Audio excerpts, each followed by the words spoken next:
40 दहशत गर्द मेरे घर में हैं जिनको मैंने पनाह दी हुई है, और कहा जी कि हम इनके ऊपर कोई घर के ऊपर कार्रवाई होगी 40 दहशत गर्द को पकड़ने के लिए। मेरी रिक्वेस्ट है आपको कि 40 दहशत गर्द अगर घर में हैं तो मेरी जिंदगी को भी खतरा है, मेहरबानी करके जरूर आए यहाँ, लेकिन इस तरह ना आए कि कोई दावा बोल के इस तरह करें, सर्च वारंट लेके आए एक मौसम माशरे की तरह आए कि कोई नाम तो दे, ये दहशत गर्द है कौन, और आए हम आपको सारी दिखा देते हैं घर में किधर है, कितने दहशत गर्द है, शायद मेरा ही फायदा करवा देंगे कि अगर कोई छुपा हुआ वो दहशत गर्द है। लेकिन इसको एक बहाना ना बनाए, जिस तरह हमारे लोगों को पकड़ रहे हैं, जिस तरह इसको इस्तेमाल किया गया है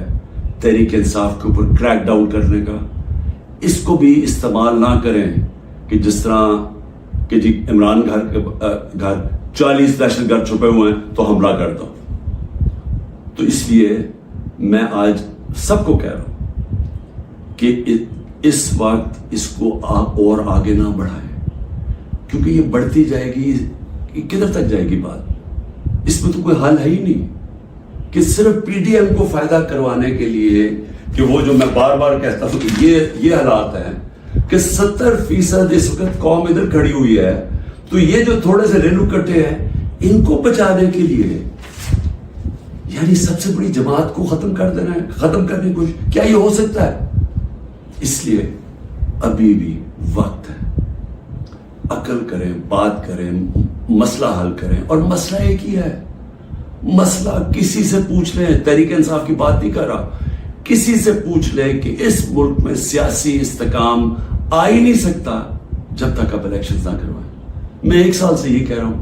मैं आज भी ये कह रहा हूं कि इसका सिर्फ हल इलेक्शन है, और मैं तब से इंतजार कर रहा हूं कि कोई बातचीत करे इस पे। जिन लोगों से हम बात करते हैं वो इलेक्शन का नाम ही नहीं सुनना चाहते, वो अजीब बातें करते हैं कि जी अक्टूबर और से आगे चला जाए,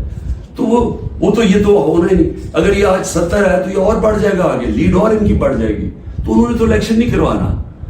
तो जो करवा सकते हैं, मेरी आज आपसे अपील है, इस मुल्क को बचाएं और इलेक्शंस करवाएं।